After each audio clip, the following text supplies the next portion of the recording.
12 de mayo de 1943, a 209.500 pies sobre Rouen, Francia. El oxígeno olía a metal y frío. Oberleutnant Victor Marbach sonrió detrás de la mascarilla. Bajo el plexiglas impecable de su Focke-Wulf 190A5, observó siluetas torpes que trepaban con esfuerzo hacia su rote. El veterano de Jagdgeschwader, de 29, con 27 derribos, miró a los recién llegados americanos. Vaya granjas volantes, dijo a su punto con voz ligera. Parecen barriles con alas. A sus pies ascendían 18 P-47T del grupo de caza cuarto. Sus motores Pratt & Whitney R-2800 rugían, con 2000 caballos, forzando 7 toneladas de masa contra el aire frío. Fuselajes barrigones, cabinas tipo invernadero, hélices enormes, alas que parecían demasiado cortas, proporciones que a ojos alemanes rozaban lo cómico. Marbach no sabía, nadie arriba lo sabía, que aquella mañana asistían al nacimiento de un arma que desmontaría la casa de la Luftwaffe, pieza a pieza. En esas alas anchas viajaba una aritmética brutal: 8 ametralladoras Browning calibre 50, 3.400 balas, una cadencia combinada cercana a 6.000 disparos por minuto, una zona de convergencia que a 300 yardas se convertía en un disco de destrucción de menos de 2 metros. Bastaban 2 segundos de fuego sostenido para cortar un caza en dos. La comedia estaba por terminar. El mayor Nathan Hale, al mando del escuadrón 336, vio a los alemanes maniobrar por encima para la emboscada. Venía de los Spitfire de la RAF. Había probado el P-47 apenas semanas antes. Sabía algo que sus hombres aún no. Sobrevivir ahí exigía soltar dogmas. No se gira, no se trepa abajo, se pesa, se acelera, se dispara. El Thunderbolt no era una evolución menor, era una herejía industrial. Mientras Alemania afinó interceptores ligeros para trepar y girar, la República de Farmingdale concibió un ariete de gran altura, masa, potencia, fuego. Alexander Kartvelý había recibido en junio de 1940 un pliego desesperado, un interceptor de gran cota que igualara lo mejor enemigo. Entregó un monstruo con proporciones sanas. El XP-47B voló el 6 de mayo de 1941. Pesaba vacío casi 10.000 libras, un 60% más que su antecesor P-43. El turbo sobrealimentador se escondía en el fuselaje trasero con laberintos de conductos. El conjunto parecía preñado. Los pilotos de prueba preguntaban lo mismo al acercarse. ¿Esto de veras vuela? En altura no volaba. Escalaba como si el aire fuera agua densa. El R-2800 mantenía potencia útil a 27.000 pies. Allí donde la mayoría jadeaba, el doble avispa respiraba como al nivel del mar. El turbocompresor alimentado por gases de escape convertía a estratosfera en patio propio. El precio de ese poder fue sangre en entrenamiento. En Bridgeport, el Grupo 56 al mando de Hubert Semke aprendió a golpes. 19 pilotos y 40 aparatos perdidos entre septiembre de 1942 y enero de 1943. El aparato hacía ground loop con facilidad.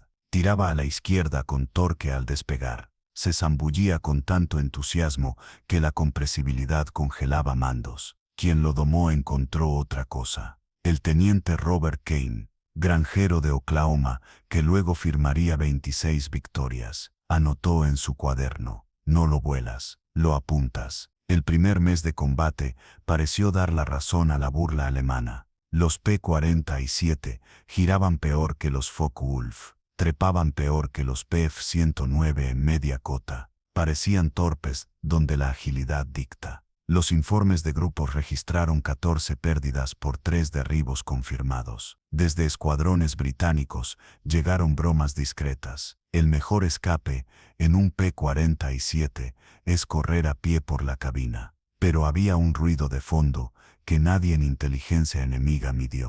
Las células que regresaban contaban historias de acero. Thunderbolt dañados con 20 impactos de cañón y más de 100 de ametralladora aterrizaban aún enteros. Lo que a un Bf-109 lo disolvía, a un radial sin circuitos de refrigerante, le hacía cosquillas. La masa del motor, ocultaba fragilidad crítica. Las líneas de combustible y aceite venían blindadas. Las placas detrás de la cabeza detenían fragmentos, y cuando un P-47 lograba poner su enfilada, los resultados no eran derribos, eran desintegraciones. La escena que hizo cambiar lenguajes llegó el 2 de julio de 1943 sobre Le Havre. El segundo teniente Daniel Price, del Escuadrón 61, regresaba de escolta cuando 16 Focke-Wulf, desde las 2 en punto, bajaron con ventaja de velocidad. Su aparato, último de la formación, recibió una andanada cruzada, panel frontal en llamas, burbujas de hidráulico en la cara, capota arrancada, heridas en nariz y muslo. Intentó eyectarse. La cúpula no se movió. Una esquirla había soldado el riel.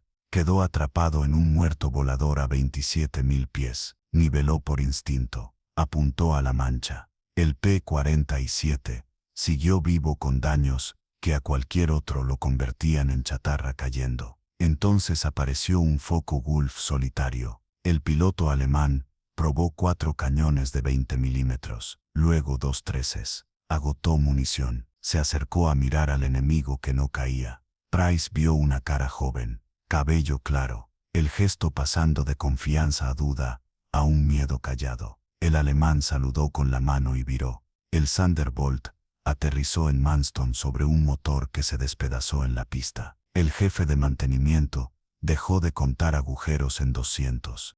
Para julio, los norteamericanos empezaron a tocar la partitura correcta.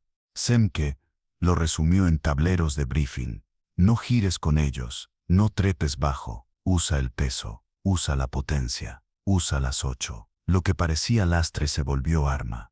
En picado nada lo alcanzaba. Desde 30.000 pies, un P-47 tocaba 550 mph. Esa energía se convertía en altura otra vez, en un zoom que dejaba atrás perseguidores sin aliento. El capitán Walter Nash bautizó una rutina, boom and zoom. Los viejos la llamaron Feria de Pavos del Trueno. Las formaciones subían a 30.000. Los cazas enemigos aparecían abajo. El rodillo se ponía invertido. La caída comenzaba.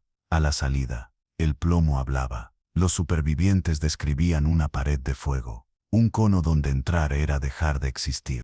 El bautismo más claro llegó el 14 de octubre de 1943. La segunda gran incursión sobre Schweinfurt. Dentro del caos, el mayor Philip Shaw llevó 4 Thunderbolt contra una hilera de Messerschmitt 110, asesinos de bombarderos armados con cañones y cohetes. El artillero Hans Ross sobrevivió para declararlo como prisionero días después. Los americanos bajaron como martillos. Disparé a 800 metros. Buenas entradas. El caza no se movió. Luego disparó él. El aparato delante nuestro se partió. No cayó. Se separó. Las alas por un lado, la cola por otro. La cabina hecha confeti metálico. Menos de 2 segundos. Nada quedó. En menos de 1 minuto 8 bimotores eran humo y fragmentos. La ametralladora pesada resultó ser más que alternativa a cañones con poca munición. Era un método estadístico de aniquilación.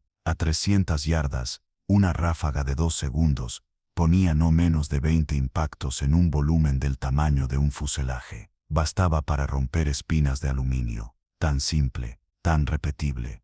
Llegó el otoño, y con él una verdad incómoda para Berlín. La altura era del trueno. El AR 2800 conservaba pulso fuerte por encima de 30.000 pies. Los supercargadores mecánicos de sus rivales se quedaban sin aliento más arriba de 25.000. A 8 de octubre sobre Bremen cayó Hauptmann Kurt Mertens, un as con más de 200 misiones. En delgada atmósfera, su BMW 800, parecía un pulmón cansado. P-47, del grupo 56, bajaron desde 32.000. El teniente Eric Doyle reportó sin adorno. Abrí fuego a 300 yardas, 30 grados de deflexión, impactos a lo largo del fuselaje. El enemigo explotó, sin paracaídas. El expediente enviado a Göring, semanas después, reconoció lo que nadie quería afirmar. Cota de servicio superior. resistencia estructural extrema, fuego sostenido devastador, probabilidad de derribo alta, incluso en igualdad numérica.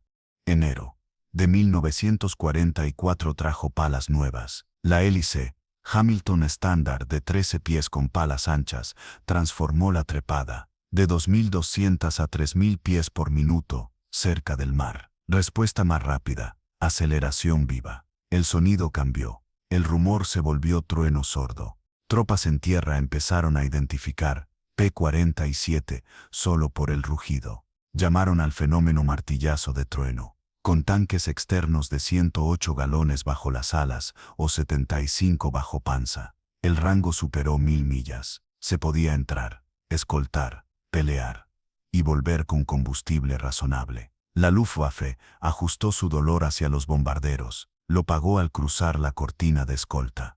Junio de 1944 mostró la nueva aritmética. 5 centenas de P-47 en el cielo de Normandía. Escalones desde el mar hasta 9.000 metros.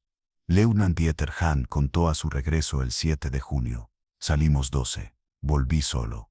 Estaban en todas las cotas. Si subías te esperaban. Si bajabas también. Sus ametralladoras no te tiraban.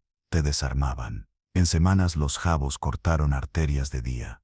Las cifras de Novena Fuerza Aérea sorprendieron a propios. 600 locomotoras fuera de servicio, más de 3.700 camiones, casi 500 blindados y cañones autopropulsados, miles de vagones. La Wehrmacht empezó a moverse solo de noche. El retraso operacional se volvió grieta estratégica. Mientras Europa ardía, el Pacífico probó otro capítulo. El Grupo 348 saltó desde Nueva Guinea con Thunderbolt, que parecían diseñados para esa geografía brutal. El coronel Neil Carver perfeccionó técnicas de largo radio. El 11 de octubre de 1943, 4 P-47 se midieron contra 40 aparatos japoneses sobre Wewak. Carver derribó 6 y recibió la máxima condecoración. Pilotos nipones acostumbrados a aviones ligeros y frágiles vieron algo nuevo. Saburo Sur dejó un diario. Los llamamos monstruos. Nuestros 20 milímetros que a un P-40 lo mataban con pocos impactos. Aquí no hacían efecto. Disparé decenas de rondas y el trueno se fue volando. La respuesta era un torrente que cortaba alas como papel. La variante P-47 Norte llegó con alas húmedas de 93 galones por panel. Autonomía aproximada de 2.300 millas. Suficiente para llevar escolta a B-29 rumbo a islas y costas japonesas. La granja voladora del 43 se había convertido en maratonista con puños de hierro. Luego aparecieron los reactores. El Me-262 parecía intocable en pura velocidad, pero despegando, aterrizando, o con el cielo como trampolín vertical, el P-47 podía alcanzarlo. El 27 de noviembre de 1944, el teniente coronel James Mercer cayó desde 28.000 pies sobre un jet que creía correr libre. Velocidad cercana a 500 metros. Abrió fuego a 400 yardas. El reactor se desarmó en el aire. Motores por un lado, fuselaje por otro. Más tarde, llegaron los P-47M con inyección agua, metanol, 2.800 caballos. 470 mph, a 30.000 pies, suficientes para morder a los cohetes de pulso y a los jets, en los márgenes donde el piloto enemigo no tenía más que tiempo para ver el muro de plomo. El 1 de enero de 1945 la Luftwaffe trató de golpear donde duele. Operación Bodenplatte. Casi 900 cazas al amanecer contra pistas aliadas en Bélgica y Holanda. En una tira avanzada cerca de Lieja ardieron Thunderbolt, recién repostados. Un piloto alemán capturado miró la línea humeante. Sonrió. ¿Qué piensan ahora? El jefe de grupo señaló la carretera. Grúas, tractores, personal de tierra. Mañana tendremos 40 nuevos, dijo sin elevar la voz. ¿Cuánto tardas tú en reemplazar a tus pilotos? La sonrisa desapareció. En 48 horas repuestos de fábrica llenaban la línea. Alemania perdió más de 200 aeronaves y 2 centenares de aviadores en un día. Muchos eran instructores. Nadie los podía reemplazar. El golpe final no fue una táctica, fue un sistema: producción, logística, entrenamiento, combustible, munición, todo girando como engranajes. Las cifras de metal explican el resto. República fabricó 15.680 y 3 Thunderbolt durante la guerra. En Farmingdale, un ejemplar por hora en pico de producción. En Evansville, 500 al mes en 1944, cada avión pedía 65.000 piezas, 8 millas de cableado, 2.000 libras de aluminio, 300 de caucho. El motor llevaba 2.400 componentes con tolerancias de milésimas. El entrenamiento corrió a alturas proporcionales. En 1944 Estados Unidos graduó 30.000 pilotos en un año, más que los que Alemania formó en toda la guerra. Un piloto de P-47 llegaba al frente con 400 horas de vuelo, 75 en tipo avanzado. Gente que había tirado contramangas, que había estudiado película de cámara de armas, que conocía de memoria sistemas y fallas. El lado opuesto enviaba chicos con menos de 100 horas al final del conflicto. La diferencia aparecía en el primer cruce de trayectorias. Se notaba en la mano izquierda sobre la palanca, en la calma de la mira a 300 metros, en la disciplina de mantener fuego medio segundo más. Los interrogatorios mostraron el viraje doctrinal. Archivos en Oberursel reseñan la visión alemana del P-47 en capas. Abril de 1943. Casa grande y torpe. Inferior salvo en picado. Amenaza mínima. Diciembre de 1943. Prestaciones sobresalientes en alta cota. Estructura muy resistente. Fuego problemático. Amenaza significativa por encima de 25.000 pies. Junio de 1944. Cazabombardero dominante. Devastador contra todos los blancos. Difícil de abatir. Amenaza crítica. Marzo de 1945 Mota. Mejor cazabombardero del conflicto. Combinación de fuego, dureza y rendimiento sin igual. En una reunión de veteranos en 1988 en San Antonio, un antiguo jefe de caza alemán resumió sin adornos: nos reímos en 1943.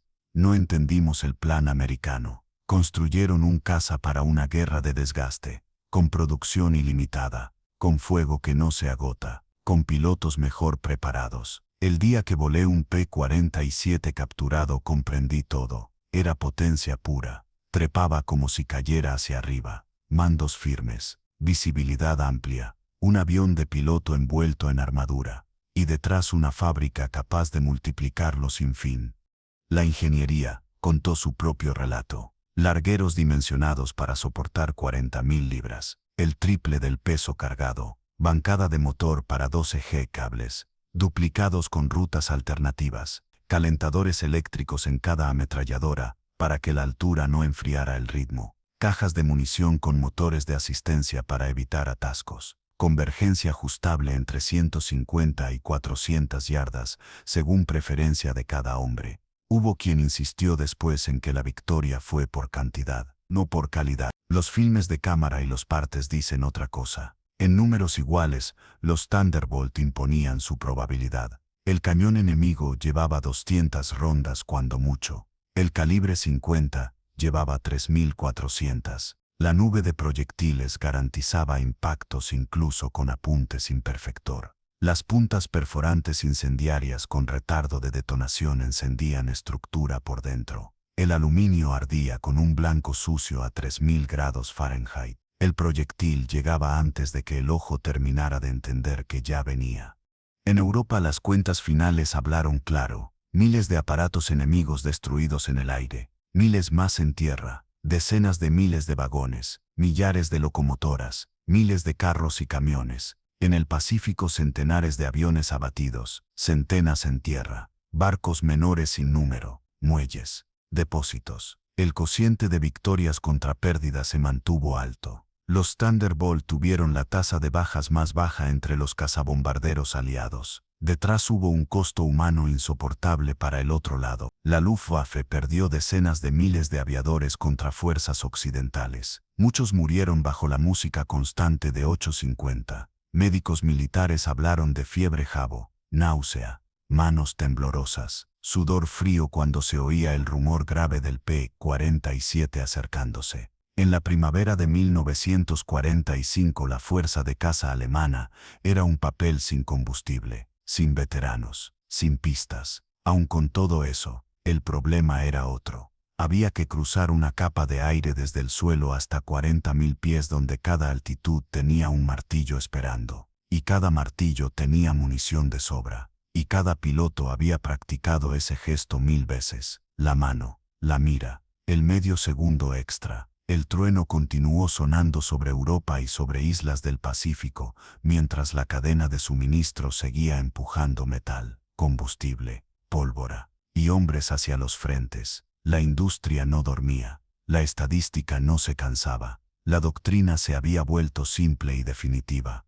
El invierno de 1944 clavó cuchillos de hielo en las líneas avanzadas. Los Thunderbolt operaron desde franjas embarradas con tablas bajo los neumáticos y estufas que escupían calor hacia los carenados. La niebla olía a queroseno frío y a grasa densa. Equipos de tierra trabajaron con manos entumecidas, cambiando bujías, tensando cables, cebando bombas de combustible con jeringas de lona. Un jefe de mantenimiento llamado Margaret Lee llevaba un cuaderno con horas y fallas y una consigna silenciosa. Ningún aparato duerme sin estar listo para el primer claro. Los partes diarios mostraron ritmos que parecían imposibles en tormenta. 3 salidas por aparato en 24 horas cuando el techo se abría lo justo. El R-2800 arrancaba tosco, tomaba temperatura y de pronto sonaba redondo, como un tambor grave que empujaba el aire mismo. La llegada de las bombas volantes exigió otro tipo de caza. La técnica se aprendió a base de intentos fallidos, acercamiento desde el cuarto delantero, picado de 45 grados, una ráfaga corta a la toma de aire o a la sección de cola, o el toque con el ala para desestabilizar la espoleta sin detonar el cuerpo. El teniente Alan Pierce registró una persecución sobre el canal a 420 mpA con inyección de agua metanol activada y mezcla rica. El indicador de temperatura de cabeza de cilindro caminaba hacia el rojo y el horizonte era una línea de humedad dura. La bomba zumbaba a nivel de copas. Pierce corrigió con 2 puntos a la derecha. Disparó medio segundo, vio destellos en el lomo oscuro y la silueta entró en vuelo irregular. Terminó en una línea de espuma blanca que marcó su fin. No era gloria. Era estadística aplicada a objetos sin piloto. La ofensiva de las Ardenas fue humo, nieve y silencio alto. Durante días el techo quedó por debajo de los árboles y la artillería habló sola. Cuando el clima abrió el 23 de diciembre, los P-47 salieron como resortes. A la altura de Estelwies, una columna alemana de abastecimiento quedó a merced de aparatos que bajaban en parejas. Primero cohetes, luego ametralladoras, después bombas si las había, y de nuevo ametralladoras a la salida. Oberfeldwebel, Karl Dietz, sobrevivió en una cuneta con los oídos rotos por el estruendo. Escribió más tarde con letra dura que los camiones ardían como si alguien hubiera derramado sol líquido, que los hombres corrían sin dirección, que el ruido del calibre 50 era un telón que no se abría. Lo que quedó de la columna fueron chasis negros y ruedas torcidas. El cohete de 5 pulgadas probó ser martillo quirúrgico. Su cabeza explosiva equivalía a la de una pieza de 105 milímetros. Los rieles de lanzamiento sin retroceso pegados a las alas permitían disparos en andanadas de 6 o de 10. El método se fijó en pizarras de briefing con números simples, ángulo de ataque entre 30 y 45 grados, suelta entre 1800 yardas según perfil, corrección por viento cruzado mínima, ráfaga corta para ajustar, ráfaga completa para destruir. Un puente de viga simple se partía con 2 impactos, un semioruga quedaba invertido con uno solo. Un carro con blindaje medio recibía la andanada y luego la lluvia de proyectiles pesados en el techo del motor. En Italia y en los Balcanes, la misión cambió de ritmo pero no de propósito. Los cruces del Po exigieron bombas de 1000 libras con espoletas de retardo para quebrar pilas bajo la lámina de agua. Los patios ferroviarios en Verona y Maribor se midieron con planchas fotográficas y con contadores de vagones. Se aprendió a sembrar hierro y a volver por la tarde para cortar lo que se había intentado reparar. Un jefe de vuelo llamado Arturo Blake dibujaba con tiza en el suelo una I mayúscula. A la izquierda el tren, a la derecha la locomotora. En el vértice la caldera. El primer par derribaba la izquierda, el segundo par la derecha. El tercero apuntaba a la caldera. El vapor pintaba el cielo y el acero se curvaba como si fuera madera húmeda. La puntería mejoró cuando llegaron las miras giroscópicas. El anillo dejó de ser un adorno y se volvió cálculo vivo. Se ajustaba la envergadura del blanco con una perilla. Se estimaba la distancia con el tamaño aparente. La retícula anticipaba el plomo en función de giro y de velocidad. Los disparos dejaron de ser plegarias y se convirtieron en resoluciones. En filmaciones de cámara de armas, el porcentaje de impactos subió cuadro tras cuadro. Menos disparos largos, más ráfagas cortas que cortaban justo donde la estructura era nervio. Las radios P8F, con controladores en estaciones de radar de tierra, cerraron el círculo. El inglés sonaba como una escalera de palabras breves y firmes.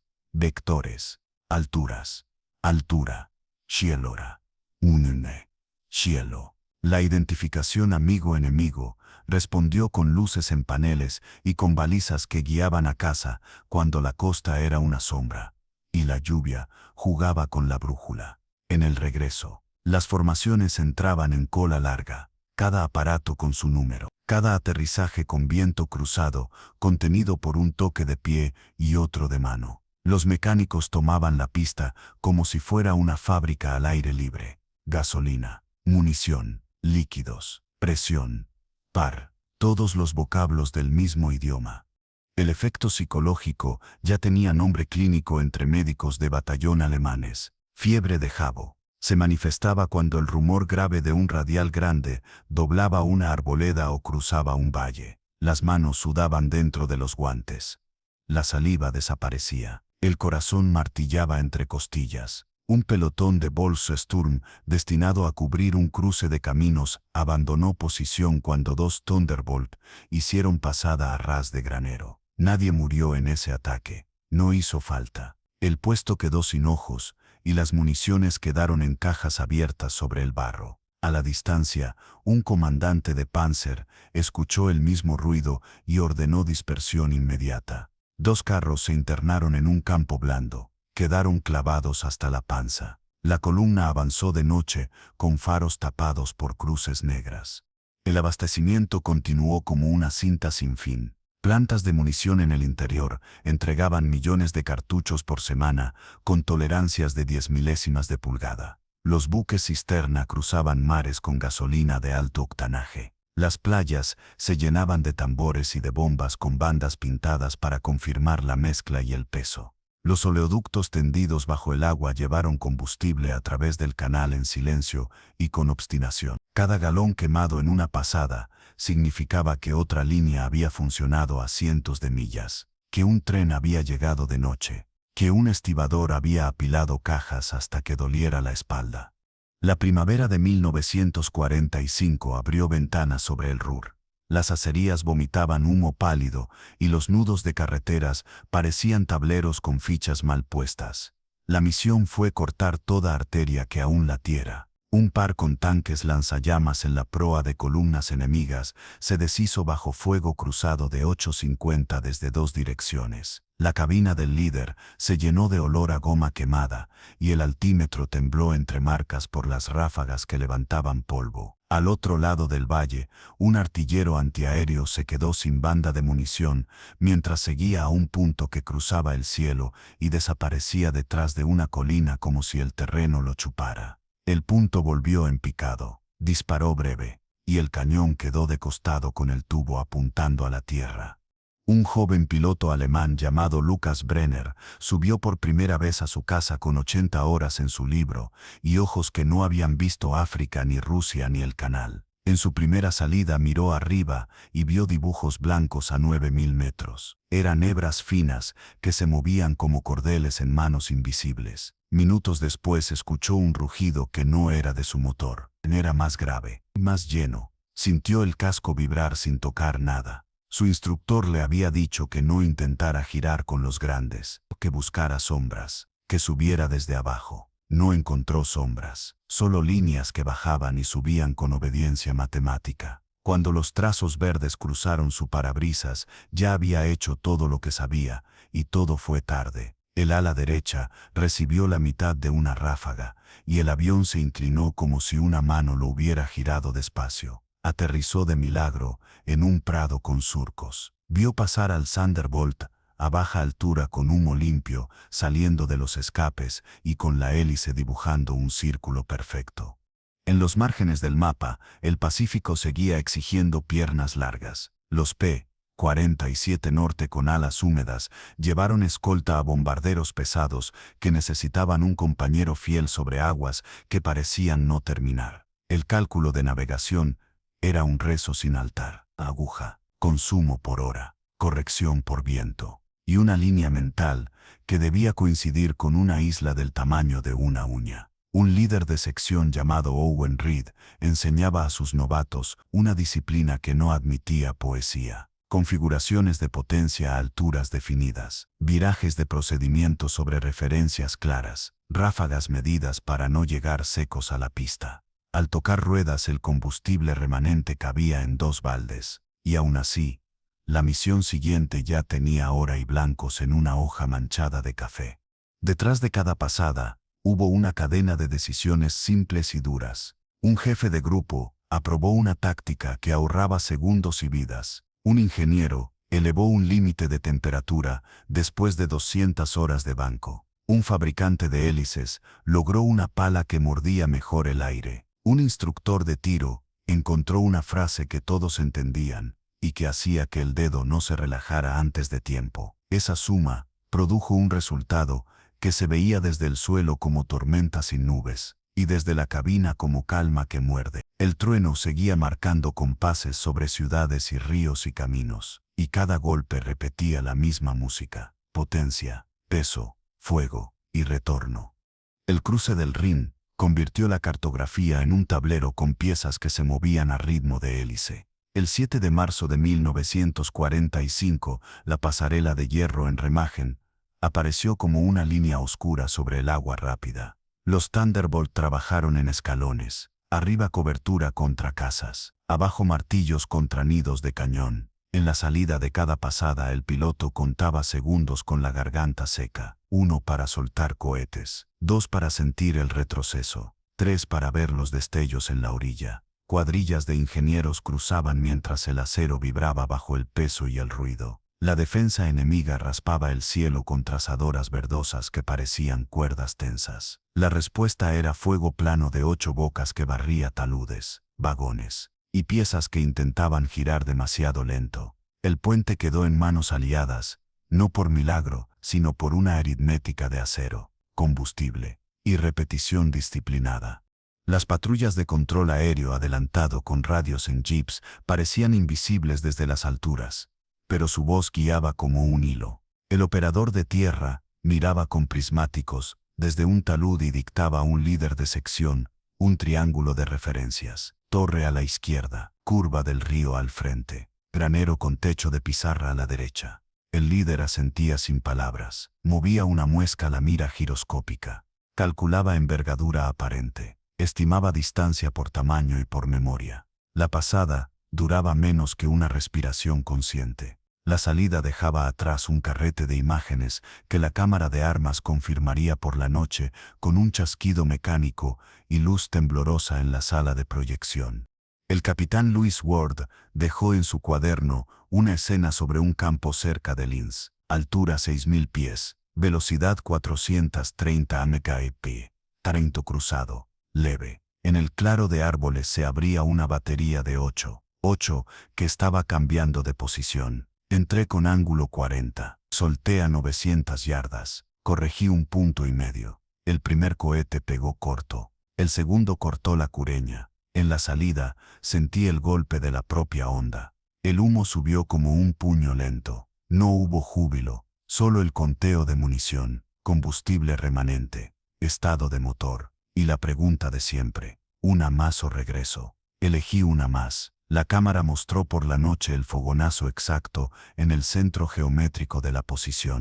Del otro lado, un mayor llamado Otto Kruger escribió en papel áspero que su batería auditiva había resistido a cazas ligeros durante años, con rutinas que se cumplían como misas. Tiro a chorro, fuego cruzado, cambio de emplazamiento en 3 minutos. Contra los grandes americanos, nada funcionó igual. Llegaban abajo y muy rápido. Disparaban como si la luz se hubiera vuelto sólida. Y cuando buscábamos la segunda posición, ya había una pareja en el ángulo que creíamos muerto. Su conclusión no hablaba de honor ni de gloria. Hablaba de una máquina que hacía su trabajo con exactitud cruel, y de hombres que la manejaban como si fuese herramienta y no estandarte. Los mecánicos conocían por nombre el calor de cada cilindro y el olor de cada fuga. Las bujías de rango caliente se cambiaban por frías cuando el clima subía y el cárter pedía respiro. La temperatura de aceite se mantenía en el arco bueno con persianas de capota abiertas lo justo. La cabeza de cilindro trabajaba en números que los dedos podían recitar a oscuras. Si la aguja trepaba, se elevaba nariz, se enriquecía mezcla, se abrían persianas, y el motor bajaba un ronquido que volvía a ser redondo. El Re 2800 era un animal noble, siempre que se lo alimentara con disciplina, y una bestia difícil si el piloto pedía más de lo que el metal quería dar. La mezcla de munición en las alas siguió un patrón probado: perforante incendiaria trazadora, y bala estándar, 2, 2, 1. La razón era estadística y no estética. El trazador marcaba senda para el ojo, la perforante incendiaria entraba, el retardo picaba por dentro, el aluminio ardía por dentro, con una luz sucia que nadie olvidaba. Los armeros cargaban cada faja con manos entumidas y una atención que parecía religiosa. Cajas llenas de cintas con eslabones brillantes se abrían como pan fresco y se cerraban con un golpe de palma. Al terminar el día, el piso del taller quedaba cubierto de casquillos vacíos, gomas cortadas, trapos con aceite y marcas de botas. El entrenamiento tardío nunca fue suficiente para el enemigo. Los jóvenes llegaban con 80 o 90 horas y con ojos abiertos por primera vez a un cielo lleno de reglas que nadie les había enseñado a tiempo. Aquí la escuela había empezado antes con simuladores de tablero y mangas remolcadas y ejercicios de tiro de deflexión con números exactos. El instructor repetía una ley breve: no busque su ala, busca el futuro de su ala. En la cámara de armas el movimiento del dedo se convertía en resultado. Medio segundo de más significaba 20 impactos extra en un volumen donde el fuselaje era vértebra. Con el tiempo esa media unidad de segundo se volvió hábito en la mano y en el antebrazo. Sobre el canal y el mar del norte el trabajo tuvo sabor a sal y olor a madera húmeda. Los barcos rápidos enemigos eran objetivos esquivos con siluetas bajas y virajes bruscos. La táctica se volvió geometría de aguas someras. Entrada contra proa para negar escape, suelta de cohetes a 800 yardas, salida por la ola de babor para evitar esquirlas. El piloto sentía los ojos arder por el reflejo del sol en lámina de agua y mantenía la mira centrada con respiración contenida. En el cine de la noche se veían estelas que se partían en dos, como si una mano invisible hubiese cortado el agua con una regla de hierro. La llegada de aproximaciones controladas desde tierra salvó más vidas que cualquier amuleto. En niebla, cerrada una voz calmada, guiaba a un aparato cansado hasta que la pista emergía como una franja gris con luces bajas. El controlador decía rumbo y altura con sílabas bien cortadas. El piloto respondía con la economía de quien solo quiere tocar ruedas. A 100 pies el altímetro temblaba y el timón de dirección corregía un viento cruzado que empujaba como un hombro. Las ruedas cantaban al tocar. El acelerador retrocedía con suavidad y la hélice seguía girando mientras la mano de la izquierda acariciaba las palancas con gratitud muda. En tierra, la población civil anotó en diarios de mano una banda sonora nueva. No eran campanas ni sirenas. Era un grave que precedía a un temblor. Una maestra en un pueblo de la Eifel escribió que los niños podían distinguir por oído el caza ligero del pesado, que el pesado sonaba como un tambor grande en una habitación pequeña, y que cuando pasaba bajo la escuela, la tiza se partía sola. Esas líneas no hablaban de política, hablaban de sonido y de huesos.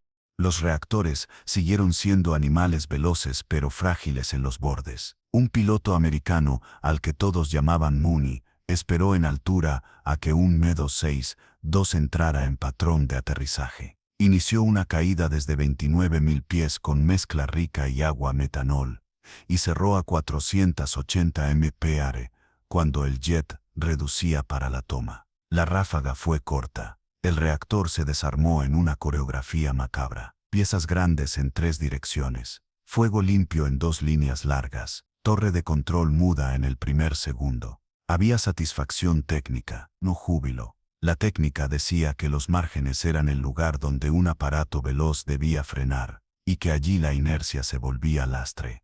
Las hojas de briefing se simplificaron con la experiencia y quedaron en 5 mandamientos de tiza sobre tablero. Altura primero, energía siempre, fuego corto, jamás girar bajo con ellos, regreso con combustible, para otro intento. No eran frases bonitas, eran decisiones preventivas. Cada regla había costado aparatos, horas y nombres en listas que nadie quería volver a leer. Cuando un novato memorizaba esas 5 líneas, su espalda parecía soltar un peso, no por tranquilidad, sino porque por fin su mapa mental tenía guardarraíles. La línea de producción detrás de la línea del frente mantuvo un pulso que no se quebró con nieve ni con barro. Cajas con plantillas y remaches viajaron en trenes de noche. Mujeres con pañuelos en el pelo remacharon largueros con un ritmo de fábrica que se volvió canción. El control de calidad rechazó lotes por centésimas de pulgada como si el calendario no fuera el de guerra. Un motor de recambio llegaba a un taller adelantado en la mañana. A media tarde estaba colgado de la bancada y por la noche vibraba en prueba con cadenas asegurando el fuselaje. A veces la diferencia entre despegar a la aurora o al mediodía fue ese ciclo silencioso. La coordinación con aliados de ala recta pero misión similar se volvió coreografía en varios niveles de cielo. Un escalón de amigos martillaba blindados a baja cota. Otro escalón mantenía a raya a los cazas enemigos que aún quedaban. Un tercer escalón aguardaba más arriba como martillo de reserva. La deconflicción se apoyaba en altitudes de uso y en rumbos de salida definidos por hora. Cuando las trazadoras cruzaban el aire, nadie necesitaba preguntar quién era quién. El plan ya había dejado carriles marcados con anticipación. Hacia oriente la cartografía añadió nombres nuevos que olían a fábricas y a vías encajonadas entre colinas. El método no cambió: cortar arterias, negar movimiento, perseguir reparaciones con martillos más rápidos que el yeso fresco. Un escuadrón encontró en la margen de una ciudad una rampa de lanzamiento camuflada con redes y ramas. Entraron con bombas de 1000 libras y fusibles de retardo. El polvo se elevó como una nube seca y se quedó allí colgando. Al despejarse, se veían hormigones abiertos como pan caliente. Al día siguiente, otra pareja pasó para sembrar cohetes y asegurar que nada en ese rectángulo volviera a levantar un vector hacia el cielo. La vida alrededor de cada franja adelantada avanzó con rutinas que parecían pequeñas, pero que sumaban a la maquinaria grande. El cocinero que aprendió a servir raciones calientes en turnos escalonados. El meteorólogo que clavó una predicción de techo en 800 pies, con una precisión que parecía magia. El cabo que atendía el generador y no lo dejaba toser ni una vez. El operador de radio que limpió contactos y dejó las voces limpias de estatismo. Cada uno empujó 1 centímetro la aguja hacia la dirección correcta, y esa suma de centímetros hizo millas.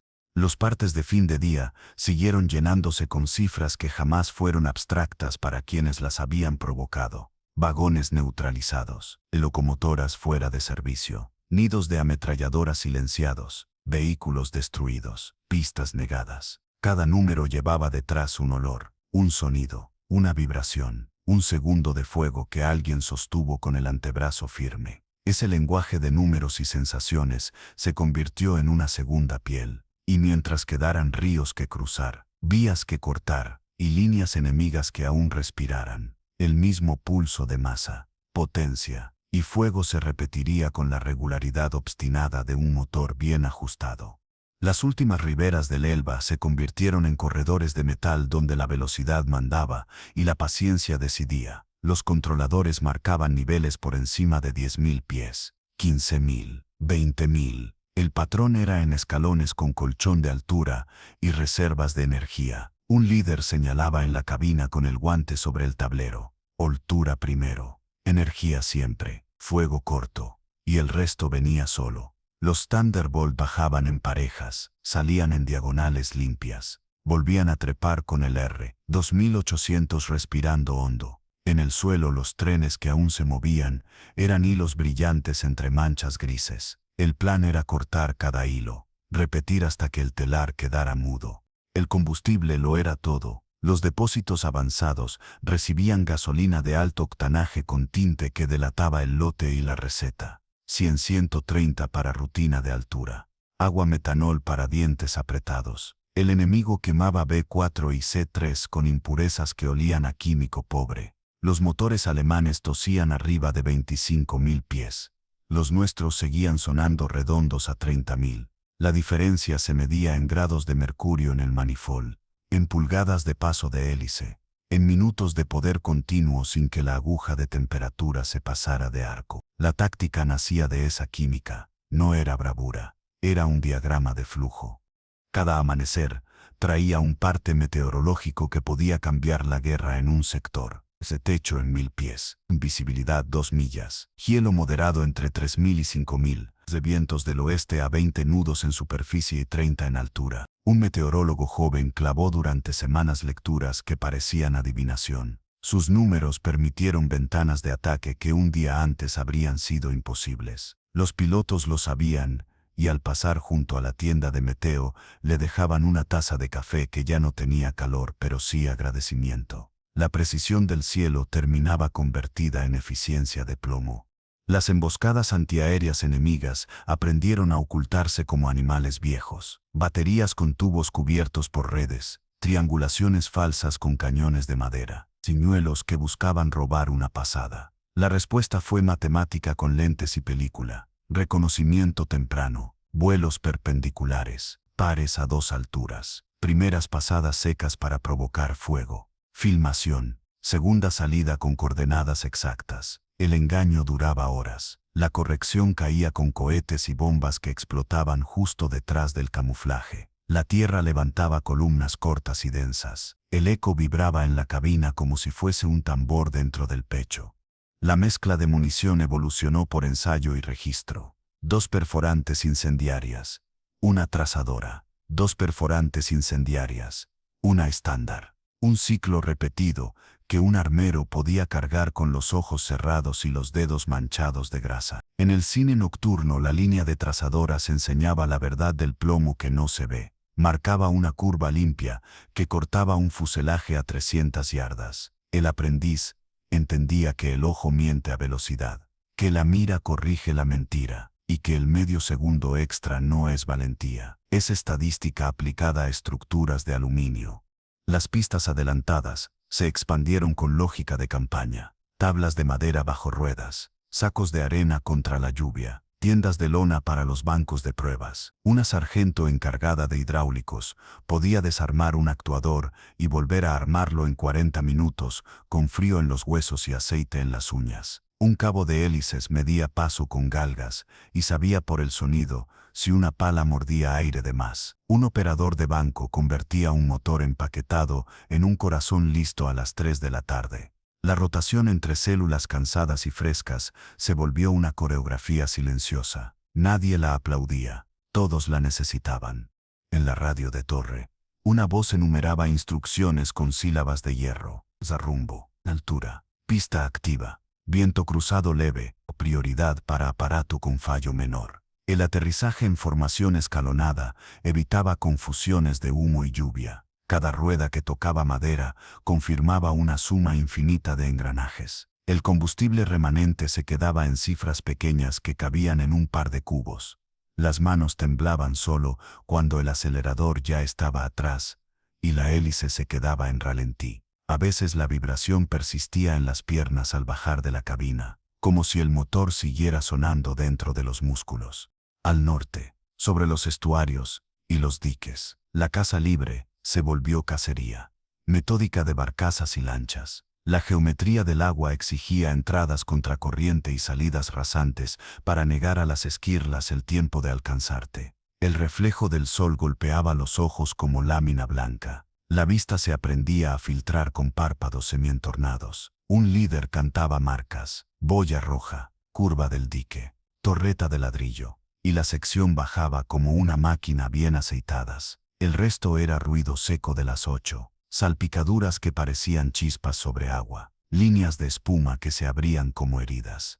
Los puentes de ferrocarril, con arcos de piedra vieja, exigieron bombas de 1000 libras, con fusibles de retardo y ángulos de entrada que no perdonaban errores. El cálculo era simple y cruel: llegada a altura definida, nariz abajo en 40 grados, suelta a distancia medida por la retícula, salida por valle. El sargento de bombas respiraba con el piloto cuando escuchaba por radio la marca de suelta. Luego esperaba las fotos. En ellas el arco cedía como si fuera barro cocido mal horneado. El río tragaba bloques que parecían perder peso al caer. La línea negra quedaba cortada, y todo lo que dependía de ella se detenía en cadena. En los límites del mapa aparecieron nombres de aeródromos enemigos usados por restos de unidades de caza. La caza de aeródromos dejó de ser bravata y pasó a ser oficio. Entrada a muy baja altura. Barrido en abanicos sobre dispersales.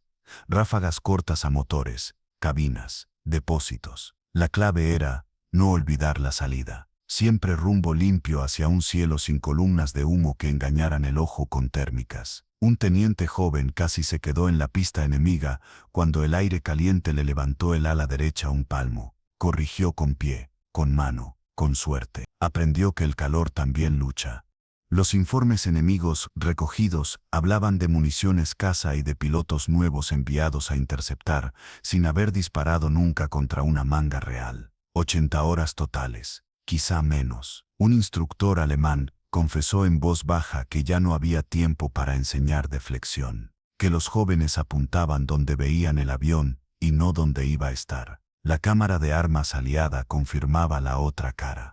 Ráfagas de medio segundo que partían un blanco por la mitad con una regularidad que parecía injusta. No era injusta, era producto de horas de práctica que solo un sistema bien abastecido podía comprar. La coordinación con bombarderos medios agregó otra capa. Alturas separadas por miles de pies, horarios cerrados por minuto, rutas predefinidas con puntos de control que parecían una cuerda invisible sobre el mapa. Si alguien se desviaba lo perdía todo. La escolta se movía como un paraguas que acompaña a un caminante bajo lluvia, ni muy arriba para no reaccionar tarde, ni muy pegada para no perder energía en los giros. Cuando un punto oscuro aparecía por encima y detrás, la doctrina hablaba sola: rotura en espejo. Pares que se separan, entradas desde altitud con la mira anticipando. Ráfaga corta, salida hacia el sol. En talleres alejados del frente llegaron lotes de miras giroscópicas con ligeras mejoras. El anillo era más estable. La respuesta a cambios de giro era más rápida. Los instructores de tiro convirtieron esa mejora en milímetros de recorrido menos en el gatillo. Una frase bastó: el anillo sabe lo que tú no sabes. Confía. El porcentaje de impactos volvió a subir un tramo, pequeño pero medible. En guerra, cada tramo pequeño era un puente más que caía, un tren menos que llegaba, un nido menos que disparaba.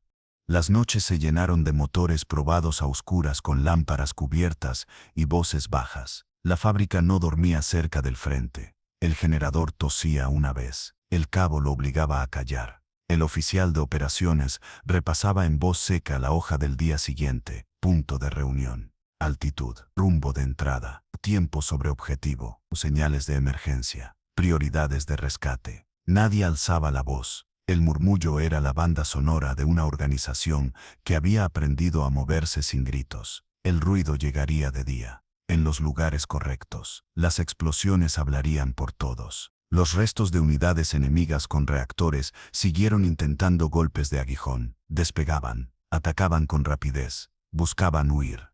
A veces el azar les daba una ventana. La mayoría de las veces el margen de la maniobra los exponía. Un mayor con manos grandes esperó sobre una ruta de regreso. Vio el brillo de un reactor que debía reducir para entrar a pista. Midió altura y distancia con la vista y con la retícula. Bajó mezcla. Metió agua metanol. Apretó medio segundo. El resultado fue una geometría rota en el aire. Piezas que ya no formaban un todo. Un arcón de herramientas vacío no hace ruido. Un avión convertido en piezas tampoco. En la periferia de los frentes, los despojos logísticos del enemigo se volvieron blancos de oportunidad que tenían impacto estratégico. Depósitos de neumáticos, barriles de aceite, almacenes de raciones. Una sección los atacó una tarde con pasada baja. La combustión no fue un fogonazo, fue un incendio que duró horas. Los camiones de socorro quedaron atrapados por la congestión. Las rutas secundarias se bloquearon con metal tibio. La noche encontró aún brasas que no querían apagarse. Al día siguiente, el reconocimiento fotografió filas de hombres esperando órdenes que no llegarían con el mismo ritmo. El tiempo es también un objetivo. Algunos Thunderbolt volvieron con pieles de metal remendadas que contaban historias de disparos recibidos sin romper líneas vitales. Una célula trajo remaches frescos en lugares donde la estructura había decidido aguantar. Otro avión volvió con una rueda reventada y una hélice tocada, y aún así, rodó hasta el borde de pista por sus medios. Un jefe de mantenimiento pasó la mano por las planchas calientes y dijo una sola palabra que todos entendieron. Aguanta. La máquina contestó con su siguiente arranque sin hacer gestos. El mapa siguió adelgazándose hacia el este. Los ríos dejaron de ser muros y se volvieron líneas de lápiz. Las ciudades con nombres que se habían aprendido a pronunciar a la fuerza quedaron atrás. El aire olía menos a tierra húmeda y más a polvo fino de edificio viejo. La tarea no cambió: cortar rutas, negar nodos, cubrir avances, escoltar columnas propias. El patrón se repetía como una melodía: altura, energía, ráfaga, salida, reporte. Y en esa repetición se escondía la razón de cada día que avanzaba un poco más, sin golpes teatrales, sin discursos, con la tosudez de una hélice que no para mientras haya combustible en el tanque. Los bolsillos de resistencia al oeste de Berlín parecían manchas que se encogían día a día. La casa de interdicción se convirtió en oficio repetido con precisión de reloj.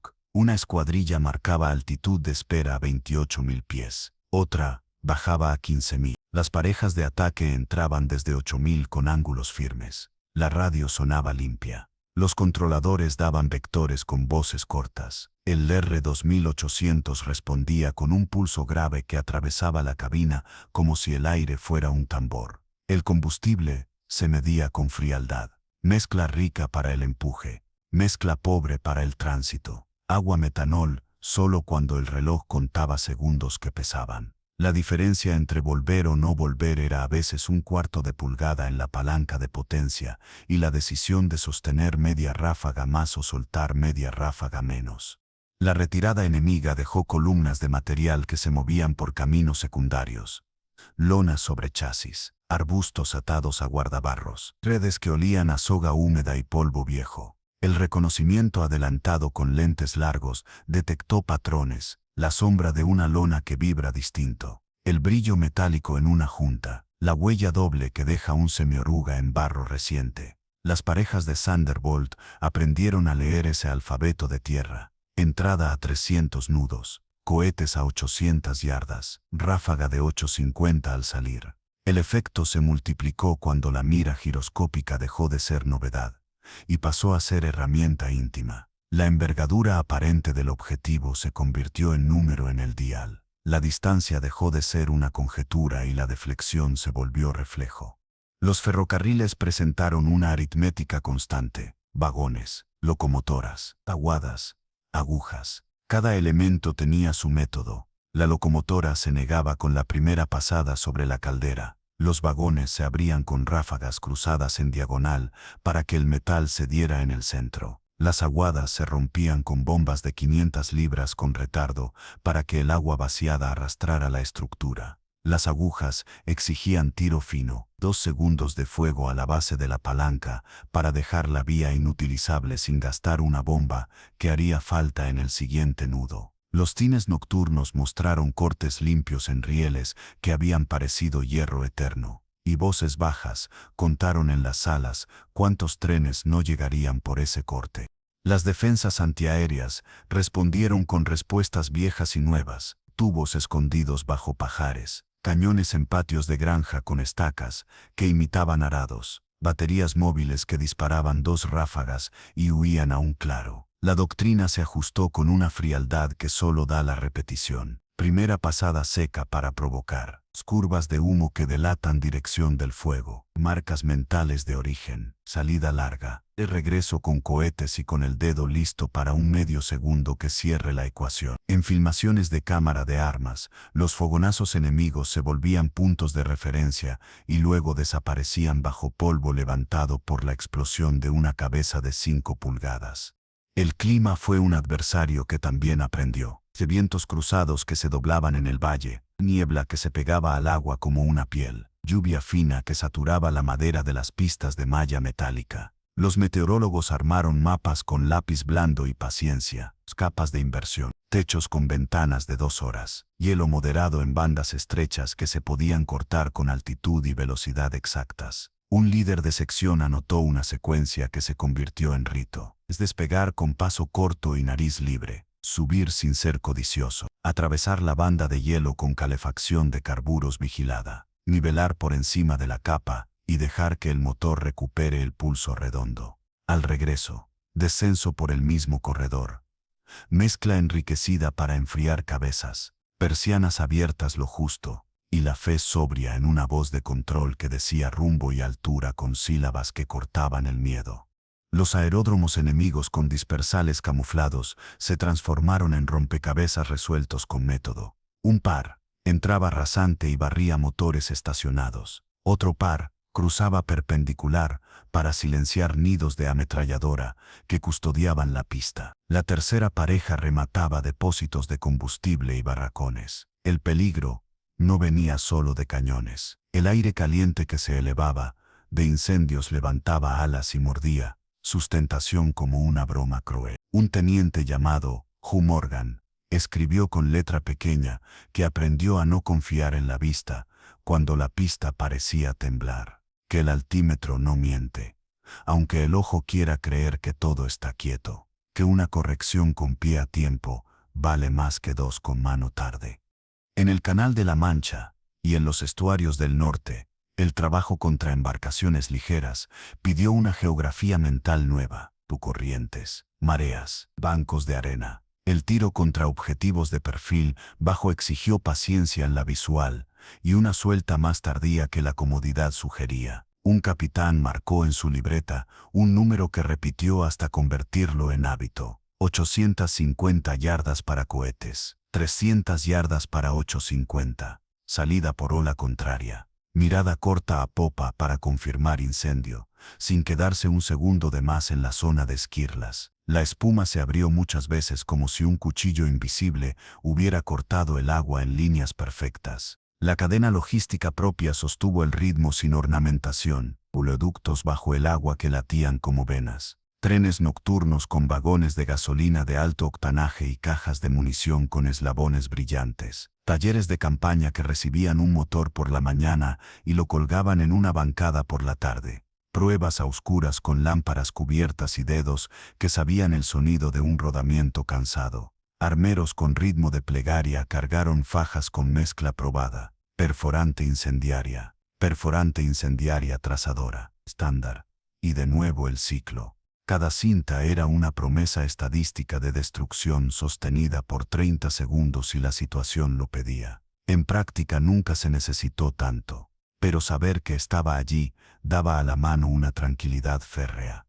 Las cifras del esfuerzo se convirtieron en un lenguaje que todos entendían sin pronunciar. Galones consumidos por salida, horas de motor entre cambios de aceite. Temperatura de cabeza segura en ascenso a potencia militar. Cadencia por ala, con armas calientes y motores de faja funcionando sin atascos. El control de calidad Rechazó lotes por centésimas de pulgada, porque en la punta del ala una centésima era la diferencia entre una ráfaga que cantaba recta o una que se abría como abanico antes de tiempo. Las manos que remachaban largueros y ajustaban calentadores eléctricos de armas sabían que esas centésimas se traducían en vidas en rutas que no salían en los mapas.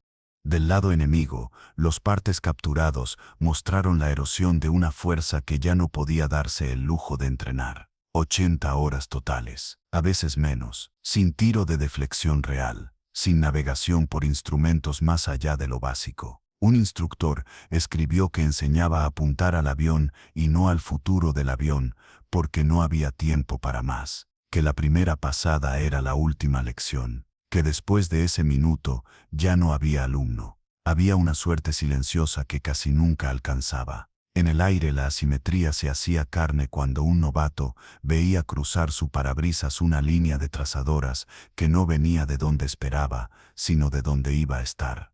La coordinación con bombarderos pesados siguió una gramática de cielo que se simplificó con horas, escalones, intervalos, puntos de control. Cuando la formación entraba en un valle con vientos cruzados, los escoltas dibujaban un paraguas que no dejaba huecos, ni muy alto para no reaccionar tarde, ni tan bajo que una ráfaga contra un caza enemigo se convirtiera en riesgo para el propio bombardero. En los cruces con caza enemiga sobreviviente el procedimiento ya no requería voz, rotura en espejo, pares hacia amenazas, ráfagas cortas, salida hacia el sol, reconstrucción de escalones. El silencio posterior era tan elocuente como la tralla anterior.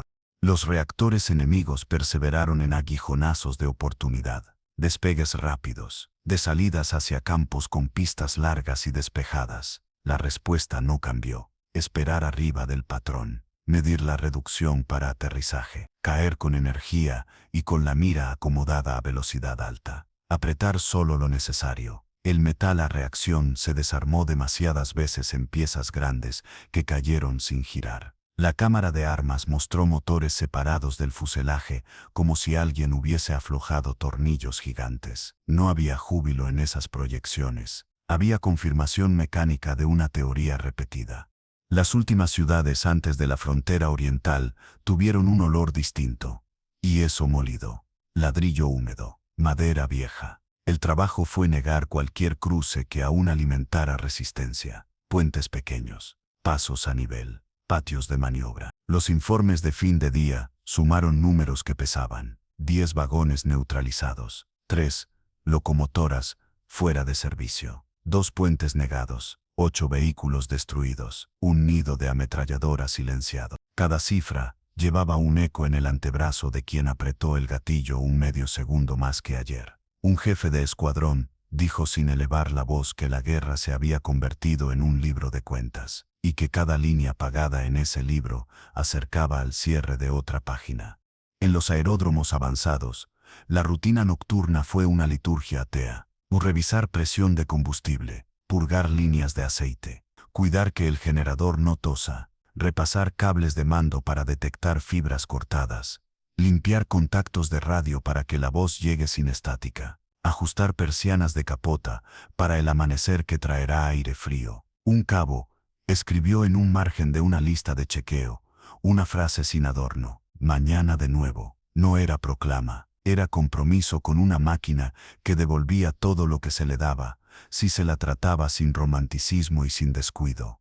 La costa del Báltico ofreció objetivos que mezclaban hierro y agua, muelles, depósitos, barcazas inmóviles cargadas de cajas con marcas que delataban repuestos y munición. La entrada pidió paciencia y geometría, viento de mar que cortaba, sal que se pegaba al parabrisas y pedía manos que limpiaran con movimientos mínimos. Una ráfaga de 850 contra la línea de flotación de una barcaza anclada producía un silencio raro antes del fuego, como si el agua pensara un segundo. Luego venía el sonido grave de madera y metal que cede, y la línea flotante se inclinaba como una balanza cansada. Los salvamentos de pilotos derribados fueron una prueba de disciplina bajo peligro. Señales de humo, balsas amarillas minúsculas en mares grises, voces tranquilas que pedían paciencia a quien flotaba con el frío mordiendo. Los Thunderbolt volaban círculos amplios a altitudes que disuadían a curiosos y marcaban una zona, hasta que un hidro llegara con su panza de barco. Los minutos parecían plomo. El reloj seguía marcando. Cuando el rescate se completaba, las voces en radio se permitían una sílaba de alivio, solo una, y el patrón de cobertura se cerraba sin perder el ritmo. La frontera ya no fue un muro sino una palabra en los mapas. Las ruedas tocaron pistas más al este que cualquier salida anterior. La misión cambió de contorno, sin cambiar de esencia, de negar movimiento, cortar arterias, sostener avances, mantener la presión. La industria detrás siguió enviando motores que sonaban redondos a la primera, cajas de munición con brillos nuevos, bombas con bandas de color que anunciaban mezcla y peso. Una cadena de manos que nunca se vieron entre sí mantuvo vivo el pulso de cada salida. Y cada salida sumó una raya en un libro que nadie mostraba, pero que todos sentían en el cuerpo. El ruido del trueno continuó recorriendo ríos y llanuras con la obstinación de una máquina bien ajustada. Altura primero, energía siempre, fuego corto, salida limpia, regreso con combustible para otra. La fórmula no tenía poesía, tenía resultados. Y mientras hubiera vías que pudieran llevar munición, pasos que pudieran sostener ruedas, pistas que pudieran recibir aviones enemigos, la hélice seguiría cortando aire frío y la mano seguiría apretando el medio segundo exacto, que convierte números en metal roto y metal roto en metros ganados. Las últimas jornadas antes del 8 de mayo de 1945 tuvieron olor a yeso roto y a gasolina fría. Los nudos de vías al norte de Dresde dejaron de ser cruces y se convirtieron en silencios. El patrón fue el mismo que había pagado cada kilómetro desde el canal hasta el Oder. Altura primero, energía siempre, fuego corto, salida limpia. El Rede 2800 sostuvo un pulso grave por encima de 30.000 pies, mientras abajo los restos de columnas buscaban sombra bajo arboledas sin hojas. Los reactores que aún despegaban eligieron amaneceres de aire denso, pero el margen los traicionó en la reducción final. Una sección esperó sobre el patrón, cayó con números exactos, apretó medio segundo, y la geometría se deshizo en piezas grandes que cayeron sin girar. No hubo júbilo, hubo confirmación de un método. El 7 de mayo, un líder de escuadrón llevó a su gente sobre un patio de maniobras en Bohemia con órdenes de cortar el último enlace hacia el oeste. El cielo estaba limpio y el aire olía a lluvia vieja. A 8.000 pies, la mira giroscópica cantó una distancia que ya era reflejo. La primera pareja se inclinó, pero la radio trajo una frase nueva. Alto, mantengan. El operador de control adelantado con voz de arena dijo que los techos de los vagones mostraban sábanas blancas atadas a varillas, que en los pasillos había hombres con manos en alto, que los cañones en los claros apuntaban a tierra. La sección sostuvo rumbo durante 20 segundos que pesaron como plomo. Luego viró hacia el sol. El motor siguió redondo. Las ametralladoras quedaron calientes sin hablar. El 8 de mayo, llegó por radio con sílabas secas: cese de fuego, fin de operaciones de combate. Los Thunderbolt hicieron una última pasada alta sobre ríos que ya no eran fronteras. En la franja avanzada, un cabo de armamento retiró las cintas de eslabones, con un gesto que había repetido miles de veces, pero esa vez sin prisa. Un jefe de mantenimiento pasó la mano por el capot a un tibio y dijo que ese motor pediría aceite en la mañana, y que habría aceite de sobra. En la carpa de operaciones, alguien trazó una línea al final de un tablero de salidas, y debajo escribió una cifra que no era abstracta para nadie. Horas de vuelo, galones quemados, vagones detenidos, piezas en silencio, nombres que no volvieron. El ruido que había llenado días y noches dejó un hueco que sonó más fuerte que cualquier hélice.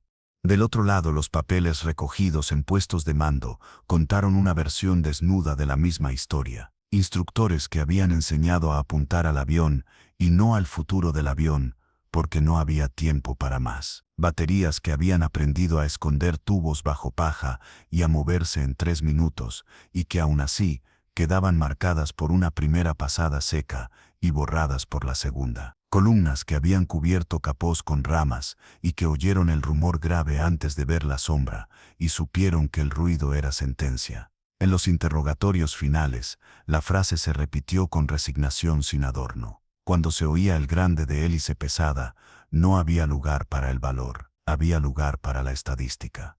La contabilidad de metal y de pólvora cerró con números que explicaron lo que los ojos ya sabían. Miles de sortis, millones de cartuchos calibre, 50 que salieron de fajas cargadas por manos con grasa y frío, bombas con bandas amarillas y negras que cayeron con fusibles de retardo donde el mapa decía arteria, cohetes de 5 pulgadas que se soltaron a 800 yardas con un ángulo que ya era un músculo en el antebrazo, motores radiales que aceptaron agua metanol cuando la geometría lo pedía y que devolvieron vida a pistas de madera con barro hasta los ejes, miras giroscópicas que convirtieron ojo y cálculo en impacto y corte, o radios VHF que hicieron del cielo una red con nodos y vectores. Esos pedazos de tecnología y oficio juntos formaron una máquina que no conocía grandilocuencia, solo cumplimiento. En los días que siguieron, se apagaron incendios y se contaron remaches y se ordenó chatarra. Un avión volvió a la línea con placas nuevas, donde antes hubo agujeros, y un jefe de línea pasó la palma abierta por el metal y dijo una sola palabra: aguanta. Los pilotos jóvenes guardaron en cajas tiras de película de cámara de armas que mostraban líneas de trazadoras entrando en fuselajes a 300 yardas con la precisión de un relojero. Los viejos guardaron silencios que pesaban más. En una mesa de madera quedó un montón de eslabones vacíos que brillaban con una luz neutral. Era el archivo más honesto de todo lo vivido. Piezas pequeñas que habían sostenido ráfagas cortas que habían sostenido puentes caídos y trenes detenidos y rutas en silencio. La guerra aérea, en ese cielo, terminó sin trompetas. Terminó con motores al ralentí y listas de chequeo marcadas con lápiz, con operadores de tierra que dijeron pista libre y con ruedas que tocaron madera por costumbre. Quedó un eco bajo que se parecía al primer rugido que había inaugurado la historia 2 años antes, pero ahora era memoria y no amenaza. En abril de 1943, los grandes americanos habían sido barriles con alas a ojos de quienes los miraban desde arriba. En mayo de 1945, esos mismos ojos ya no estaban, y el cielo que había sido escenario de burla se volvió propiedad del método. La risa se apagó mucho antes que los motores. El trueno habló, y la altura eligió a quien sabía convertir números en silencio.